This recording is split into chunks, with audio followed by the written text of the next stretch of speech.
Hello and welcome to the Society with Fatima Shaheen at PTV World. Today on our show, we'll be talking about an extremely important, rather urgent issue which is unfortunately impacting the entire country, rather the entire society at large. We'll be talking about this very pressing issue of urban flooding and how it at a very basic level is then induced by climate change. We'll be talking about how, such extreme weather events actually impact the Pakistani society, more particularly the vulnerable segments of the Pakistani society, be it women, be it children, or for that matter, particularly Pakistan's rural population. When we do talk about women, what is very important to then note is the fact that studies have shown that urban flooding affects women uniquely, that too with regards to reducing their mobility, limiting their healthcare access, and also in ways more than one, actually limiting their access to sanitation, that too in relief camps. And when we do talk about children, what is very important to note is also the fact that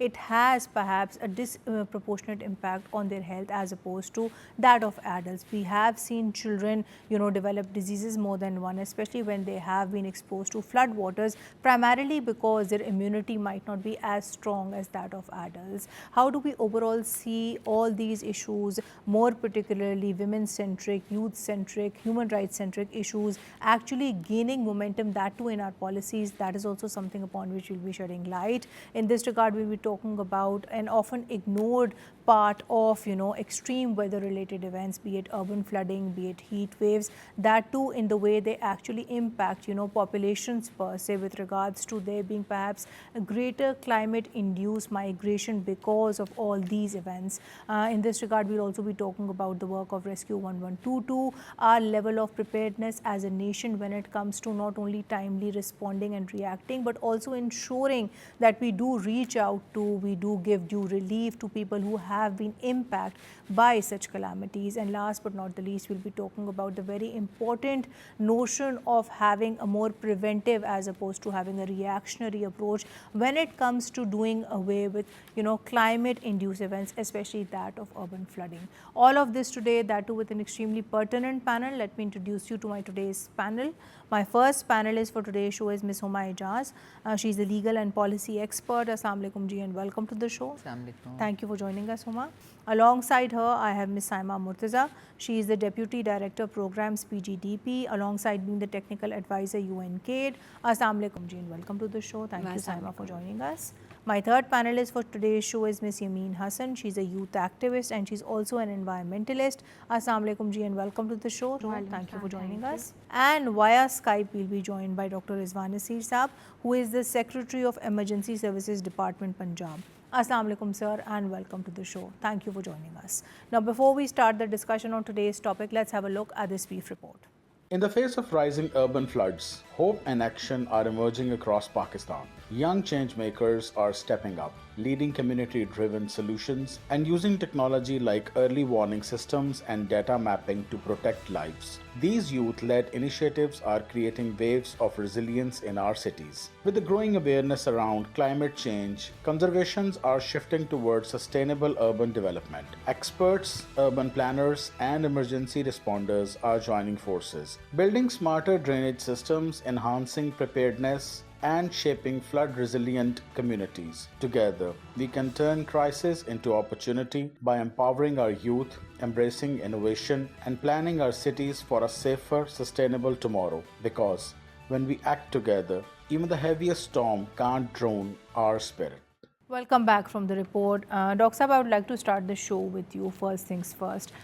Since we are talking about, generally the extreme heavy monsoon rainfall that we have all witnessed this year, and of course there's more to witness in the upcoming days too.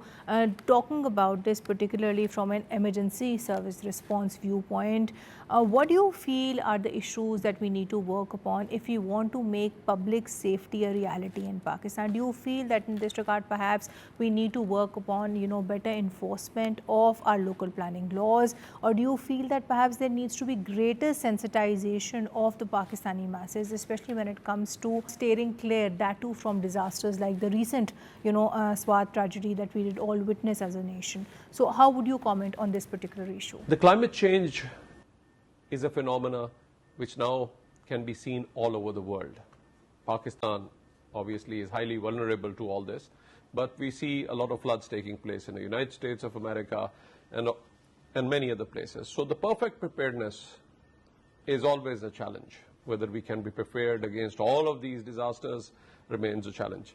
But then we can ensure our emergency preparedness, we can ensure our response, and then we can improve the prevention strategy. And for this, the government has had a very effective and a robust system. The issue remains whether it is being effectively implemented or not. The very first thing is that when we talk about preparedness and response, the United Nations International Search and Rescue Advisory Group has basically set the guidelines and the standards for training and for response. And I think it's an honor for Pakistan that the Emergency Services Academy team became the first team to get United Nations in SARAG certification in South Asia. And today, this team and this academy in Lahore is now training all provinces of Pakistan. Punjab, luckily, has the first search and rescue system in place, which now exists, and there is a full-fledged emergency management mechanism now which exists in all the districts of Punjab, and now which has been expanded to the Tehsil level, which includes an integrated emergency management system with emergency ambulance, rescue, and fire services. So in case of any emergency, if you just dial one number, which is 1122, like Europe, we have 112.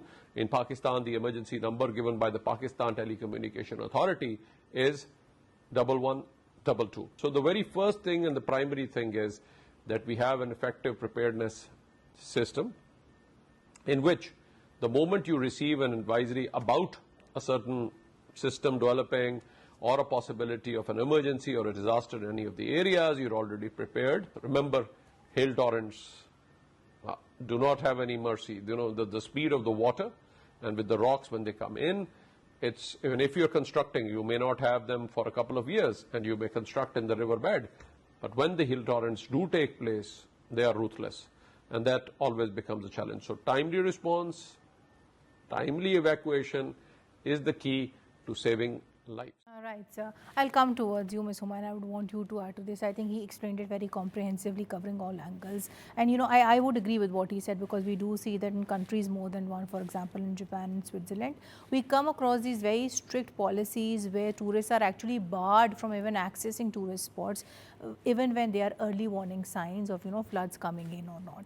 But talking about this more so from a legal angle, because you are a lawyer per se, Madam, how would you then talk about, you know, this very important article which then exists in the Pakistani constitution, that is the right to life, and that being actually practically implemented in the society at large? We do understand as lawyers that this right has been given a very wide interpretation, that too by a superior courts, and it also includes that right to be protected from foreseeable harm, which would in ways more than one also perhaps, you know, cover calamities like these. But why then do we not see it being properly applied or effectively applied in the society today? Well, first of all, when we have that article right to life, it is the right to be protected against these calamities, right, disasters, floods, and flood has become a reality for Pakistan in the monsoons for many years now. Every year we hear it, every year we know it's coming, but we know nothing has been done to mitigate the risk. I totally agree with the previous speaker, the panelists, that yes, they address it when it comes. But my point is that the national policy framework for disaster management requires you to be not prepared, also do some acts which can prevent such flooding. Now, have you made any reservoirs, water reservoirs, where the water can be directed? Because we are also facing water crisis, by the way. We do not have usable water, and there is so much water. Issue of water scarcity as well. Yeah, of course. We will have probably not usable water, which is used for human consumption. So for that, isn't this the ideal time that we have reservoirs? We don't have them. What happens is the floods come and then we react. Yes, the departments are doing very well when they react. He is so correct in saying that we saved 17 million people, or we've done so much. But what did you do that water flooding could be mitigated? First of all, there shouldn't be any construction on the river. First of all, those constructions were allowed. And then they all of a sudden realized, oh my God, this is not tourist spots, picnic spots, as you rightly said. Right. Anywhere in the world you go, there is a time to go to the beach. The torrents become higher, so after 7 or 8 p.m. you usually see there is a boundary, there are guards moving, Right. they do not allow anybody go beyond that line. So you are on the beach, but you're quite away from the water. It's all over the You're world. safe that way. You have a very good framework in place. Right. It just needs to be perhaps more streamlined. There needs to be better institutional coordination between the There federation needs and the to provinces. be more management of it to not happen, and if it happens, as you said, prevention, how to mitigate that happening. Right. And to address it before it happens. Now we know right now that in June, July, there will be monsoon. Right. You And are it is not, a that's given. not, you can't change, Of that's a given. course. You know there will be flooding, that's a given. Now, what have you done that when it happens, how would you mitigate the risk? I don't see those Right. steps. So those are the issues that So we need to work that's on. the gap. Right. That's the gap. The framework is there.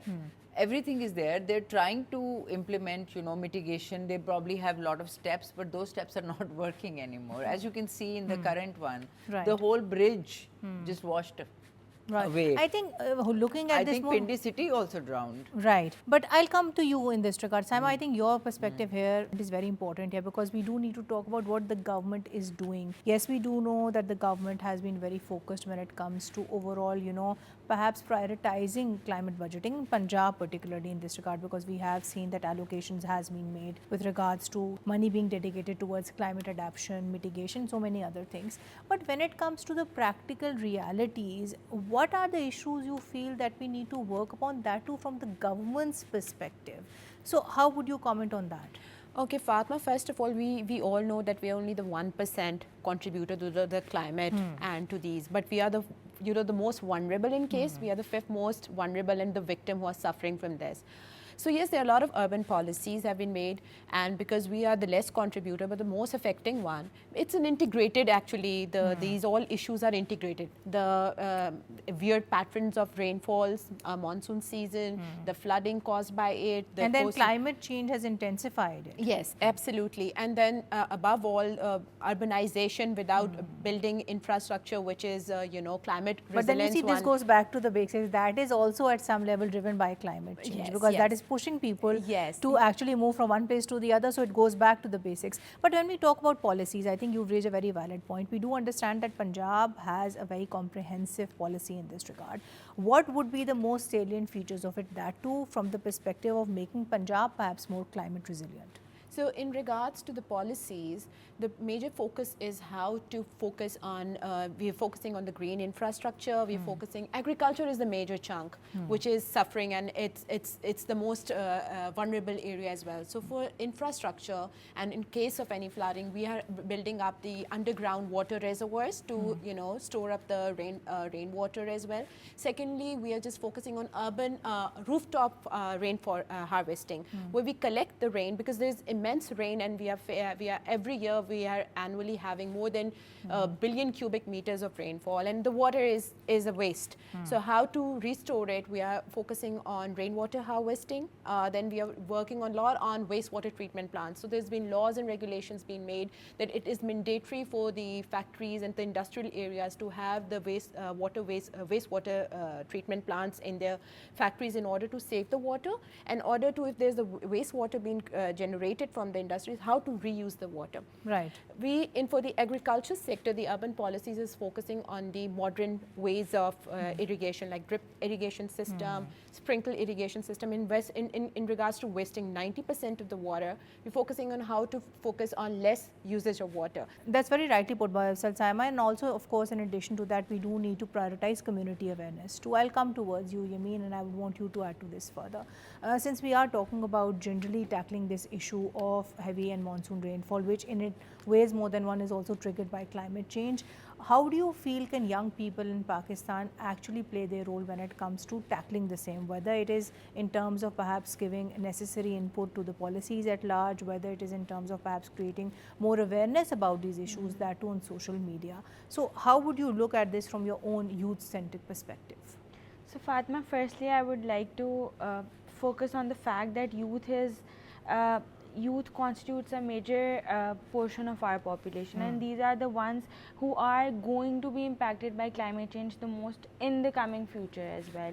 So it comes off naturally that they are the ones that are most concerned about whatever is happening in the country, and we've seen in a lot of instances that young workers are the ones who are participating very vigilantly in the rescue and aid supply efforts in the disaster-stricken areas. For example, in the 2022 floods, we saw a lot of youth worker groups working for relief efforts in the northern areas of Pakistan, and recently we've also seen in Rawalpindi that a lot of these informal young workers were participating in the relief efforts. So let it be rescuing the people, or maybe building drainage systems or supplying them with aid, etc. We've seen them very much being there on the ground, working for the welfare of the people, etc. However, being associated with some of the organizations, a pattern that I have noted is that this participation is largely informal and not, you can say, recognized as much as it should be. So I think that there is... So how do you feel can it get that due recognition? Yes. Because on social media, I do feel young people like yourself, they have a very important voice, and this is something that we've seen internationally too, especially when we talk about climate activists like Greta Thunberg too. Yes, so there is a structural gap that exists in our country where the youth is not formally integrated into the policy making, and also not formally integrated into the relief efforts by you can say the government or all of these formal authorities. So I think that there is a need to, like I always say, that they don't need a mic to speak, they need a seat to sit on the table. Right. Okay, so they should be allowed to have a say in the policy making firstly, and then they should also be allowed to have access to the resources that would kind of improve their participation in the relief efforts and expand their I think that's very important, influence because when I it think comes to financial climate change. assistance here generally for us as a country in itself, if you look at this from an international perspective, that becomes very important. I'll come towards you, Dr. Rizwan. I think here what is very important to then talk about is the, of course, focus that has been placed both at a federal level and then of course at a provincial level, more particularly in Punjab, when it comes to prioritizing climate change. And like we discussed earlier, when it comes to Punjab particularly, we've seen that Punjab has comprehensively tagged climate spending across various sectors, which includes climate adaptation, climate mitigation, and generally money has also been allocated to improve air quality per se. But having said that, when we do talk about this more holistically, to what extent do you feel can better urban planning, better infrastructure per se, that play a very important role when it comes to combating this issue, that too from a very holistic, long-term, sustainable viewpoint? The climate change phenomena obviously is there. Now the thing is, and the challenge is that we plan accordingly. And I think the entire new budget, whether it's the provincial budget or the federal budget, is trying to cater to all of these needs so that we can minimize the losses, the damages because of climate change effects. So I think that is a huge change that is has taken place, and that is being carried out in different parts of Pakistan. Now the second challenge remains is the basic right to life, and then doing the DRR by every department. So whichever project that you make, it is mandatory for in the PC1 and the prowling document that you do a DRR, disaster risk assessment, and then carry out the project. So it's not just one disaster management body like what you have. You don't see these bodies in the developed countries, because every department carries out its own disaster risk assessment and makes sure that any new development is safe and sustainable. So it's not just the responsibility of one body, but it's a shared responsibility where, whether you're doing a new construction of a bridge, you will make sure that you do not change the course of the river. if you are making any road, it does not come into the riverbed, which will be washed away in the next years to come. If you make any new construction and it is in the hill torrents area, obviously it is going to be washed away.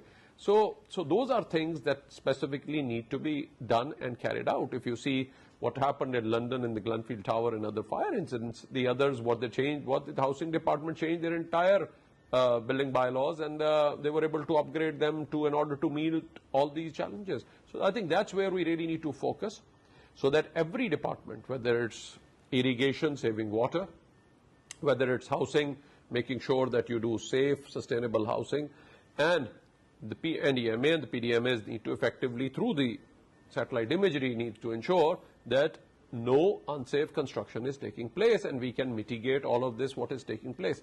And then you've got the basic right to life, the emergency ambulance, rescue and fire services, which was considered a privilege in Pakistan now.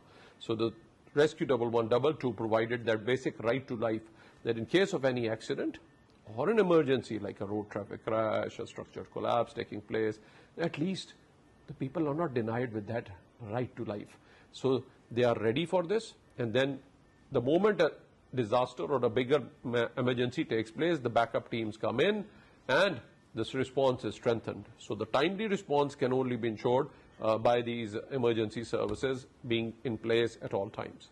Definitely, sir. In this regard, if we may add, we've also seen that, buildings, more particularly by the Lahore administration, they have been sealed, more particularly with regards to this project of walled city of Lahore, especially those which I found to be dangerous and unsafe too. So I think at a local level, some steps, at least in their own right, are being initiated. I'll come towards you, madam. I think here what's very important to also talk about is the Paris Agreement. And then earlier you very rightly so pointed towards the Sendai framework, which primarily focuses on disaster risk reduction. So if we are to talk about the core principles and the state's core responsibility, that too under all these international treaties to which Pakistan is of course a party to now, how would you explain those to be? And when we do talk about, then again, of course, the practical implementation of all these treaties actually transferring or translating into real life policy concerns, how do you see that transition happening? So basically Paris Agreement took place, and at the same time we entered into the Sendai framework in 2015, and since then there has been a lot of integration and compliances with that as far as the policy is concerned. But as I said, that going beyond the policy, the issue is this, that do we have the resources? First of all, to meet those requirements, because Sendai Agreement framework also talks about not only the mitigation, the preparedness, then once it has happened, what is the rehabilitation, what is the recovery from it. Right. So now how much financing do you have? As you know, in the last CO2 conference that was raised in Baku in Azerbaijan, that we need more financing. I mean, how do you, I mean, this is a country which is suffering the most. Right. So and these are real concerns and for these are real developing concerns, countries. and we need that. And so resources is a huge problem. How much resource do we have to be able to counter? Because climate change is real. If England is facing it, if US is facing US, it, if it is anywhere. And the second most important thing in my opinion is urban flooding. It's not only just that, it's the urban flooding which is a disaster. There is no riverbed which is happening. It's all that the way the construction has happened. It was never calculated or evaluated in it that, oh my God, this is the kind of rain which it will receive. Right. So the infrastructure of That's our why I asked urbanization that is so has not taken into account that this kind of rain will come. Right. So no matter it's London or no matter it's a developed country or an underdeveloped country like us, they have not even, that was not part of the infrastructure planning. Right, and that is something that needs to be focused upon more, particularly from the climate adaptation. How have they changed the urban planning and infrastructure? that needs to be completely, I think, rethought out and revamped. I think here, Saima, you would have something to add here. So how would you respond to what she has just said? That when we talk about, because I know with regards to green infrastructure particularly, some clauses have been added, at least in the urban policy in Punjab. So how would you respond to what she just said? Now the government has been very alert. Yes, she's right that the urban is like literally the population these days with the growth rate of 1.24, it's increasing. And again, I would like to add before answering your question, it's an integrated approach. It's not the environment department, it's not only all the departments, especially the health department and the population department and all irrigation, industrial, transportation, all need to collaborate to fight this major issues. In regard to these infrastructures, the question you raised, now Environment Department had made it mandatory that before construction of any building, they have to go through EIA, which is Environment Impact Assessment, in order to check whether the building is vulnerable to the flood-prone areas or not. There's also mapping done as well in regards to it.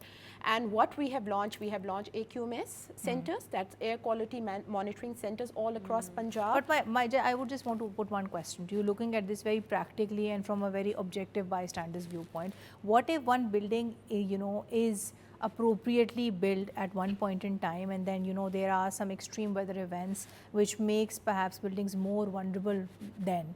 So would it not be more, I would say, feasible, appropriate, in line with what Ms. Huma also said, that perhaps these revamps and these checks and all these tests, they are actually done routinely, because what might be today now might be changing in light of the weather events tomorrow. Like nobody could have, they're already changing year by year, exactly. As Fatima said, already the infrastructure is made. Right. I'm talking about the infrastructure which is made. How are you making that infrastructure compliant with this, with the present weather conditions and the present calamities? The major issues which Punjab or in regards to Pakistan we are facing is the unpredictable pattern of the monsoon season, which causes the floods and which cause the unpredictable conditions, and we face the crisis.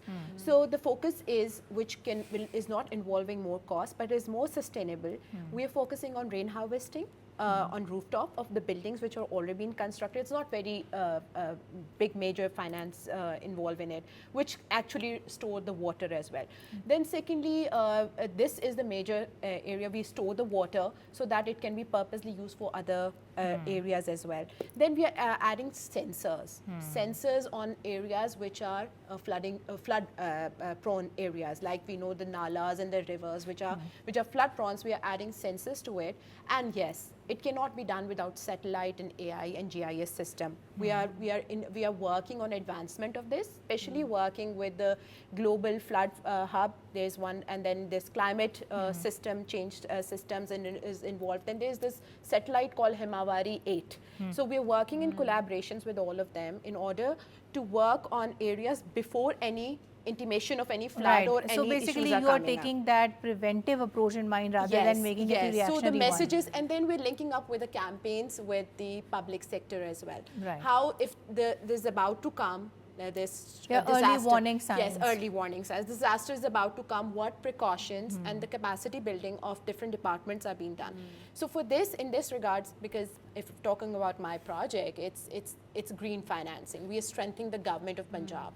So it involves the policy action, how to take the actions during these disasters, what mitigations to be taken, what infrastructure, how the infrastructures need to be designed. That's right, Saima. But in addition to that, do you not feel here that perhaps engaging with young people in this regard would perhaps make the impact of all these initiatives and well-intentioned initiatives by the government more impactful? I'll come towards you, Yamin. I think here we must also talk about, again, the very important role of young people. So when it comes to community engagement, when it comes to spreading awareness, social media we've seen has played a very important role, especially when it comes to not only making people aware about the intensity of such calamities, but actually spearheading all these volunteering efforts, so to speak. So as a young person yourself, how do you feel can social media perhaps be used when it comes to mobilizing the power of young Pakistanis so as to lead climate change movements? Okay, so when you talk about the role of youth in climate mitigation or climate adaptation, we need to keep in mind that this is the strata of society that is resource scarce. Okay, so when it comes to, let's say raising awareness or doing anything about climate change, one of a major thing that they rely on is raising awareness. And there are two channels through which they can raise awareness. Number one, community level awareness programs, going door to door, telling people about how climate change is very much real now, and how they need to realize, and how it also triggers urban flooding, because exactly, you see all of these are very interrelated issues. Exactly, and how now what steps do they need to take to tackle it. And secondarily, the other channel is social media. That is, pretty much you can say, a very huge tool that is in the hands of the youth in terms of raising awareness about climate change, or in terms of fueling action towards these issues. So I think that everybody has a phone in their hand right now, okay, and all of us do have access to these social media platforms, Instagram, TikTok, etc. Huge potential that needs to be realized. And it has been used, I think it has been used quite positively, even if you were to analyze it with respect to other things, like when it comes to advocating for women issues, when it comes to advocating for transgender rights, even climate activism. We have seen quite successful activist movements led by young Pakistanis that too regarding issues related to the climate, and of course urban flooding can't be bifurcated from that. I'll come towards you, Dr. Saab, and I think here what is very important to talk about particularly is this specific issue of roof collapses, which we've witnessed again and again every year, and of course like every year this year too.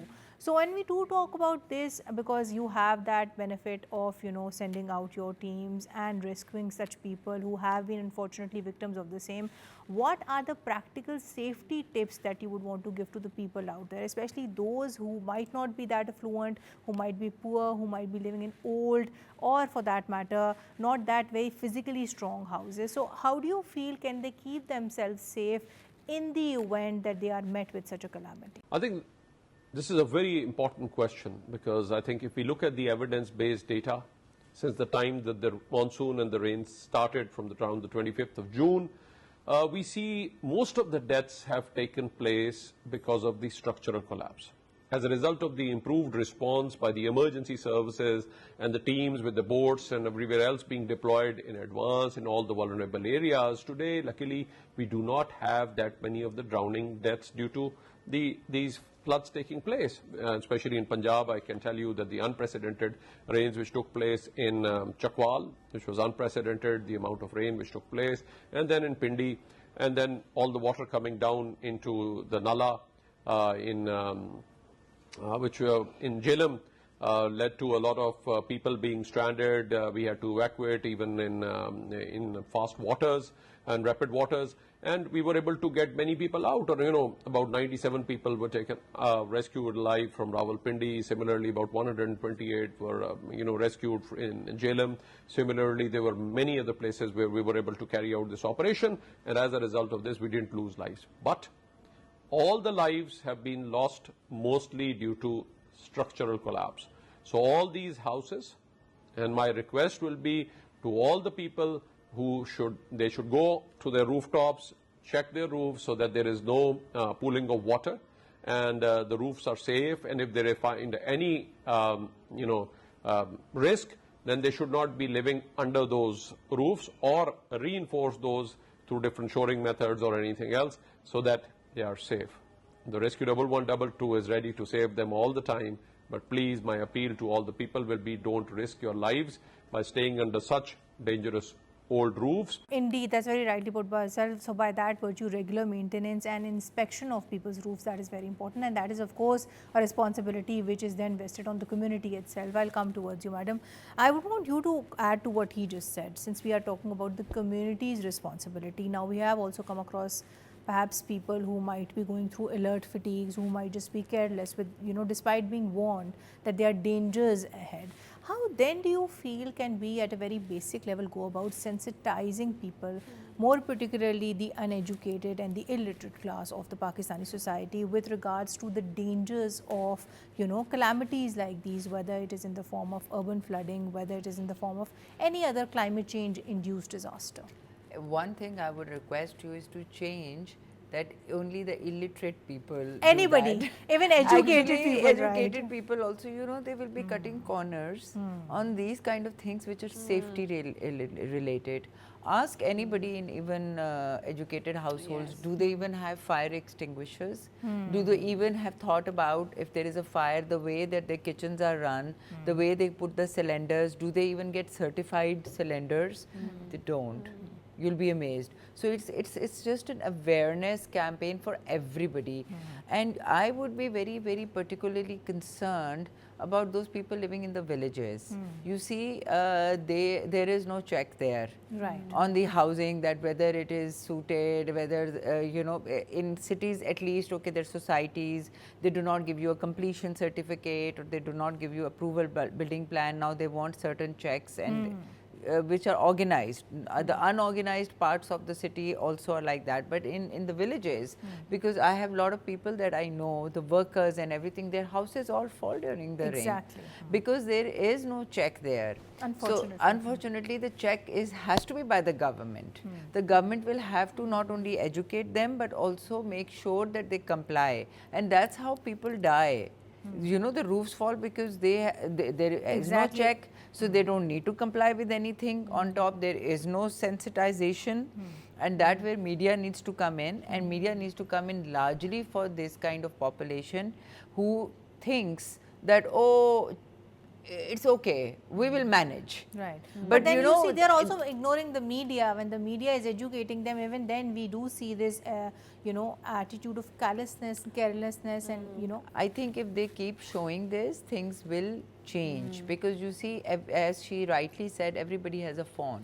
They're watching TikToks, they watch this, they know this is reality. Now, but again, that's a very psychological approach. Apparently, about after that Sawat incident, that family which was there, you know, the government found out there were families again going for picnics. Right. Can you believe So that? That has just happened. And it's repeating. And we it's have seen repeating. incidents like these where the negligence has And unfortunately come from people themselves. And it used to has led happen in such Karachi, in calamities. Hawke's people used to, now they have a police there. Right. But physically after like cuts people 20 off. years of people being washed away, they have a police. So, I mean, the state has a very important role.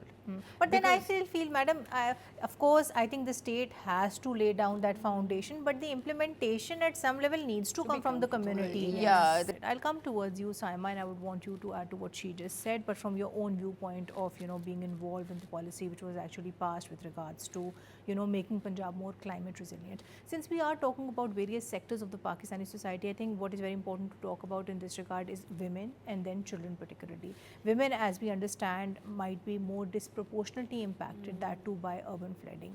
And children, you know, be it in terms of their health, be it in terms of their right to education, they also perhaps might be disproportionately impacted too. So when it comes to taking care, rather extra care of the marginalized sectors of the Pakistani society, especially when it comes to, you know, mitigating the impact of calamities like these, do you feel that this is something which has gotten due consideration into our policies? Oh yes, Fatima, because a lot of funding is internationally been coming in Pakistan, especially in regards to floods and disaster management, whether it's climate related issues or it's disaster.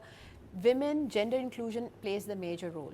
Every point includes that there should be a balance and how to, you know, cooperate the women, and especially in regard to disaster management or in regards to any disaster they face naturally, whether it's dignity kits or whether it's even regarding to their mental issues as well. They get the most affected because they don't get separate toilets, they don't get separate, you know, their income gets affected as well. So no sanitation facilities. Yes, sanitation. A lot of capacity building is being done in prone areas like this by a lot of international donors. How to train them when any sort of floods occurs or any sort of disaster occur, what mitigation measures they need to take. So yes, there's a lot of alertness in regards to this, and above all, media is playing a major role as well. Again, having said that, we would fast for 12 hours and not have water, but we cannot survive for 1 hour without Wi-Fi.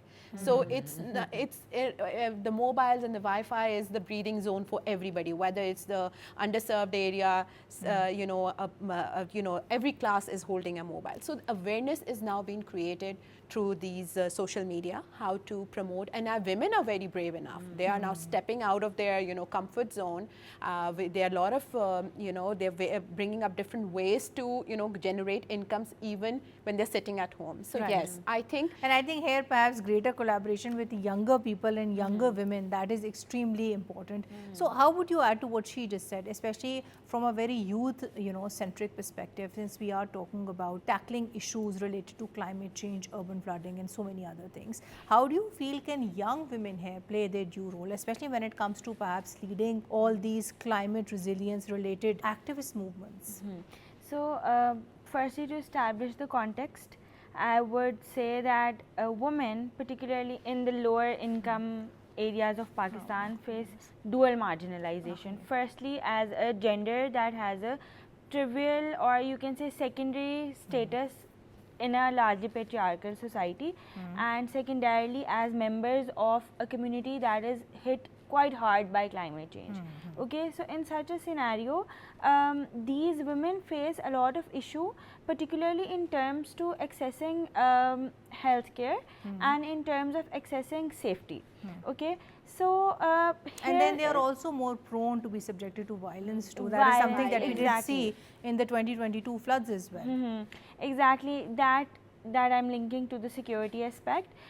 So here the role of young women, particularly the ones who are educated, particularly the ones who do have exposure, is quite essential. Okay, Right. they need to step in, and which they quite are, like this WWF and various foundations that I've collaborated with in the past few months. I've seen that they are now training these young women as volunteers to carry out relief work in the disaster hit areas. Okay, so these women are the ones who are making sure that the women in these low income or marginalized communities who are also affected by these floods and disasters do get access to healthcare, sanitation, and are also protected in terms of security, in terms of violence, etc. Indeed, that's very rightly put by Asal. But in addition to that, all these efforts should also at a very basic level then include rehabilitating all these people who have been saved from such calamities back into the society. That, what is it that you are offering them post the evacuation per se. Come towards you, Ms. Huma, and moving towards the end of the show. I think to wrap up this discussion, what is very important to talk about is that issue of climate-induced displacement, which in ways more than one poses a lot of problems. There's not only, loss of cultural heritage with people moving from one place to the other, but also in addition to that, perhaps it makes all these people who have been displaced climate refugees. And refugees, as we understand, at least to the extent of international law, they don't have much rights. So when it comes to protecting all these people who have been displaced because of urban flooding, because of heat waves, because of climate change, how do you feel that can we go about protecting them, that too post that calamity has happened? So as I said, that there is a resilient recovery rehabilitation program, and that is also required by your Sendal framework also, and where the government is trying to adhere to it. But the biggest problem is the resources, the funds for it. Yes, the government announces, as you know, recently they were announced that everybody who suffered in this will get so much package by the Punjab government and individual provincial governments, cash transfers, they will do that. But saying that, the resources will be the biggest limitation in how much rehabilitation we can provide, like the government can provide. So I would say that there has to be some kind of a policy framework of those people who will qualify to be part of such rehabilitation program, and in the rehabilitation it should be ensured that the same mistakes are not repeated in their new, for example, when earthquakes happened. Now they decided to make earthquake-proof houses which do not cause much damage even if they fall or something like that. Similarly for floods, they need to do something similar, that okay, rehabilitation is there, but rehabilitation involves that if this event happens again, there should be minimum damage of the house. Right. So that is very important part of the policy, that but then that is not that part is not there. So that is something that you would want now to that bring Sawat in. incident has happened, they have cancelled apparently all the licenses. There are other hotels there too. So in future, what they can do is now never make hotels on hotel embankments. Right. But So these are the one lessons part we keep is on learning and then repeating the same rehabilitation. mistakes. One part is rehabilitation. It doesn't mean that I give you a new house, but if that house has the same faults, it's going to happen again next year. So build back better. Build It back goes back better. to what I was earlier Yes, saying, right? yes. Right. So I think the government is also limited in how much they can do and how much they can implement, and we will need international funding for that. But whatever they're doing, I think it's quite appropriate, but more can be done. Right. With specially making it should be part of the rehabilitation program that people should be made more aware themselves also. You see, there are things they do themselves also. So strict imposition and Yes. strict enforcement of the laws. This that is we how already we have have in place. become. I've even saw Greater accountability. Even with the seat belt, if you remember. Right, madam, your point is noted. I'll come towards you, Ms. Saima, and moving towards the end of the show. So my last question to you would be that, you know, if we are to look at this more from a, you know, prevention perspective, and that is something that we all agreed upon, that, you know, Pakistan needs to work upon this from a preventive mode. So what role, in your opinion, can AI or satellite imagery play in this regard? And this is something that we've seen happening in other countries. For example, I was reading up in Thailand that in Bangkok, they actually use AI so as to give people early warning alerts regarding floods and various other calamities. So why can we not, by way of analogy, follow suit? How do you feel can AI practically be used so as to perhaps strengthen our prevention mechanism, especially when it comes to steering clear from all these calamities? The world is moving towards AI, and it's the need of an hour. Talking about the floods, I think we need to be part of the Google Flood Hub, which is an international platform where we need to keep our ask, and we need to plead about the things that we are not the major contributor to the climate, regarding issues. So they need to have green financing in regard to it. Then there are different satellites. The one I mentioned earlier as well, Himawari 8, that satellite tells about the the issues or the the events which will happen in coming days. We need to have these satellites being installed in all of our centers or public areas or parks or the buildings, whether it's the official or it's non-official, so that we should know what's coming. Right. Then the messaging. The messages, we need to alert up the people through SMS to the... That needs to be constant. Oh yes, the media needs to be proactive in a way that they need to spread up the message whenever any incident, and they need to have an interlink between the meteorology department, the disaster management department and the environment department, that these messages even the tourism department. Oh yes, right, there needs to be, yes, the way she was telling it. Even what incident happened in Savad, people are still going for their... There needs to be greater stakeholder engagement and of course better institutional collaboration by that word. I'll come towards you, and here I think what is very important to talk about from your perspective is the importance of then perhaps incorporating or inculcating subjects like climate change per se, that too in our school curriculum. And this is something that we've seen happening in other countries like Italy, where we've seen that climate change, particularly climate change education, has been made a formal part of the national curriculum across all grades. How do you feel can Pakistan's education system actually follow suit in this regard? The LLB curriculum, I understand, has been revamped so as to include all these issues. But what about making it mandatory at a primary school level? Do you not feel that it would perhaps in ways more than one make young people like yourself more climate aware? So in terms of preventive measures about climate change, I think climate literacy is going to play a very essential role in the coming future. And in order to ensure climate literacy, merely social media campaigns or raising awareness at community level is not enough.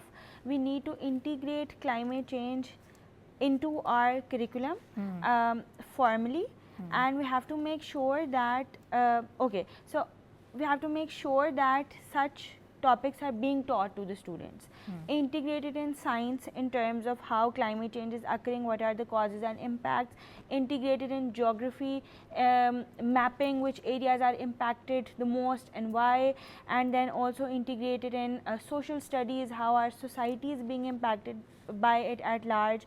And in addition to this, I would also like to add that merely theoretical knowledge is not enough for the youngsters or for our society. You need to give them practical Examples. experiences, practical examples. For example, I was looking at this project by students from a private school, and they made this map during the smog season in Lahore, and they highlighted the areas. For example, Kot Lakhpat, they highlighted the area that this is the area that has the highest levels of smog in Lahore, and then they highlighted the causes, that why are the smog levels so high, because of the factories being there.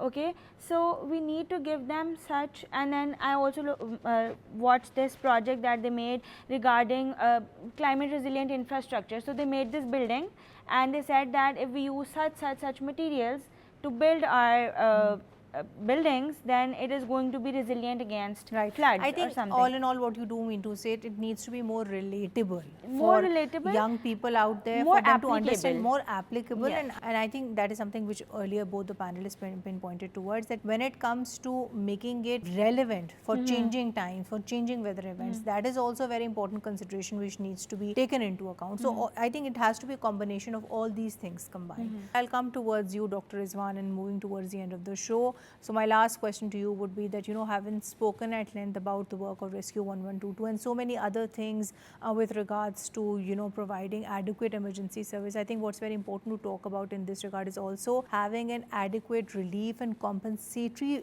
system in place, one which then actually looks out towards the losses of people who have unfortunately suffered in urban flooding or flooding per se in the country. So in this regard, how do you then propose can we go about strengthening our current relief and compensatory systems, not only with regards to, looking after the livelihoods that people might have lost, but even the properties, the homes or animals, so to speak, in this regard too. So how would you comment on this particular issue? Pakistan did not have an effective response mechanism, and as we saw during the earthquake. So today we luckily have a team which is a UN certified search and rescue team for effective response. But at the same time, in order to deal with the relief, we've had a very robust mechanism which exists since 1958, where we have the entire revenue department, which collects these food and then the taxes from the different areas. So we have an effective revenue system which is coordinated by the PDMA, which has already determined what kind of compensation needs to be given to a house which collapses or an animal which dies, and if they lose their crop, then they're given appropriate compensation.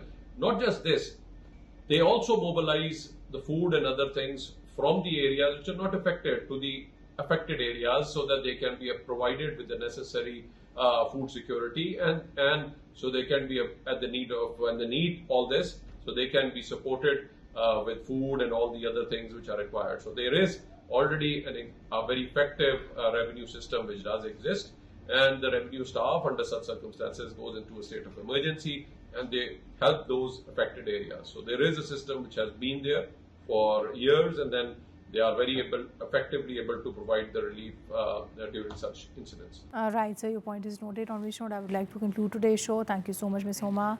Thank you so much, Saima. Thank you so much, Ms. Mian. And thank you so much, Dr. Rizwan, for your time today. Well, to conclude today's show, we generally spoke about the very pervasive issue of urban flooding that we do witness in Pakistan every year. And then, of course, how this very core issue is then linked with climate-induced extreme weather events and climate change per se too. Having said that, what we do need to work upon if we are serious as a society to do away with this issue is not only to perhaps better implement the local laws that we do have in place, but it is also, in addition to that, to perhaps better educate the masses out there, that too with regards to dangers of such extreme weather related events. And then again, of course, what is very important for us as a society is to then understand and appreciate is the very simple fact that when it comes to such extreme weather related issues, when it comes to climate change per se, we need to stop construing it in a very bifurcated or fragmented manner. What we do need to focus upon is the very simple fact that this is something that is then faced by the entire world. This is something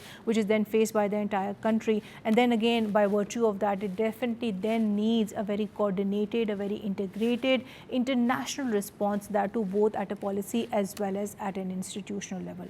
That's it for tonight. Thank you for watching The Society. Until next time, take care. Allah Hafiz.